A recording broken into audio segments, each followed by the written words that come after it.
Hi, welcome to another episode of Fran-Switch Code. A rundown of my day. Could not wake up for the life of me. You know, after a long weekend, you'd think, hey, ready to go back to work. But it's one of those things where it's after a long weekend, you're like, hey, there's so much work to go back to.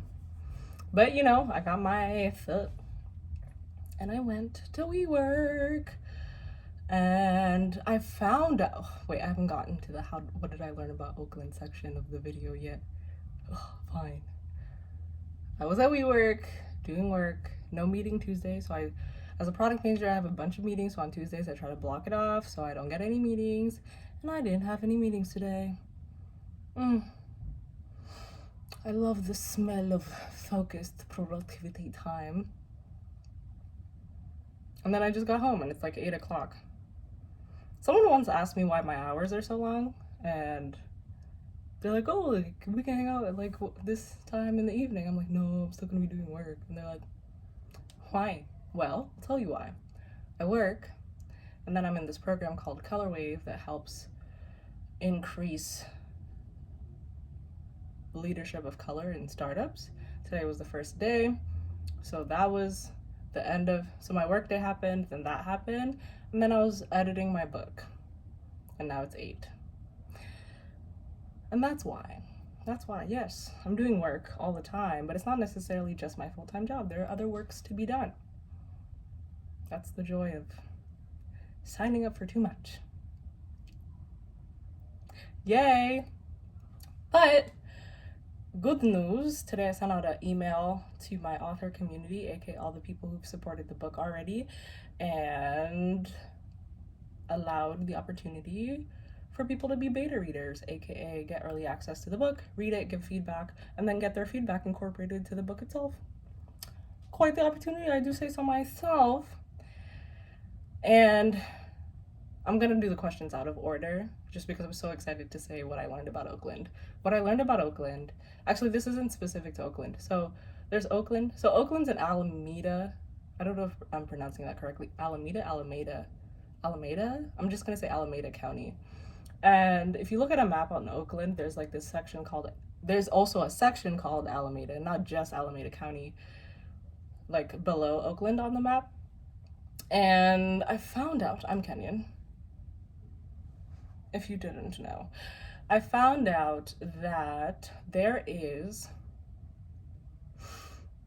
God bless, there is a woman who is the face of I don't know if I'm getting this correct, the first Black-owned female wine brand, and I don't know if that's the true statement, or the first Black-owned female wine brand that owns the entire process.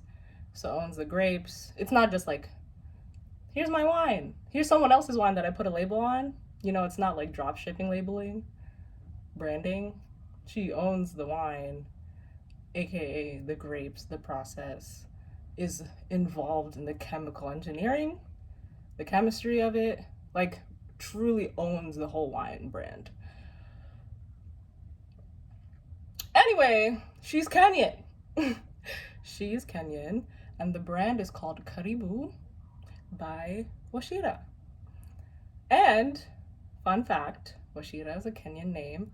I'm not going to tell you what my Kenyan name is, but Kenyan names, a lot of female Kenyan names start with W-A. My middle name does, my mom's, it's not native name, what is it called? Maiden name. Jesus Christ. Maiden name does. My best friend's middle name starts with a W-A. So Wachira is very Kenyan, and Karibu means welcome in Swahili. Go off, queen. So proud to, I would be so proud even if she weren't Kenyan. I'm just like, go off women doing their thing, go off Black women doing their thing, go off Black women doing their thing in the Bay, go off Black women doing their thing in the wine industry, and then to be Kenyan on top of all of that, like, that just hits your soul a little differently. And to know that she's like really involved in the whole process and not just putting a label on it. I don't want to say just putting a label on it, as if people who do that with their companies aren't doing something large, like being an entrepreneur, regardless of what that looks like, is a huge deal. But wow, I was just so stunned to learn that, and super excited to make my way down to wherever this place is located, try out some wines, some Porta Queen. I'm so excited about this. I'm so hyped about this. Thank you, Jesus, for revealing this information to me, and thank you to the lady at WeWork who told me about it. Am I happy? Pending. Am I fulfilled? Also pending. I said this in the video yesterday. There's a lot going on that I need to get together in my life. And I'm not saying that my happiness is dependent on, I don't know if you've heard of, I'll finish the sentence, is dependent on something else happening in my life. Now the next sentence. I don't know if you've heard of destination addiction, where someone is addicted to their happiness always being somewhere that they're not. So it's like, I'll be happy when I graduate. I'll be happy when I get this job. I'll be happy when I get a promotion. I'll be happy when I get married. I'll be happy when we have kids. It's always somewhere else. Your happiness is always somewhere else. So I'm not trying to promote destination addiction. I'm just trying to say that real talk right now, my life is not in the state that it needs to be in, according to me. I'm incredibly grateful for health and happiness and a good job with good vibes, good people in a good state. Cool, all amazing. You know, there's still work to be done, and that's okay. That's okay. What did I learn about life in general today? I learned that if you ask people an infinite amount of questions, it's like humans, this sounds so ridiculous. Humans are real life YouTube rabbit holes. Like if you ask someone, aka click, this is a question is a click for a human being. If you ask someone infinite questions, or at least like a generally interesting person, I can't guarantee the results, not guaranteed for all human beings, but if you ask a generally interesting person endless questions, the place you end up in that conversation is so wild and so unexpected. For example, I didn't walk up to someone and say, hey, do you have any Kenyan-owned, female-operated, Black-owned business wine brands you suggest? No, literally not at all.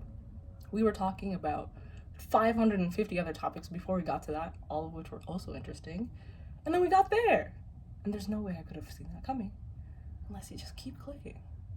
And that's just so fascinating. It's like now I just look at people and I'm like, how many questions does it take for me to just get some crazy information out of you?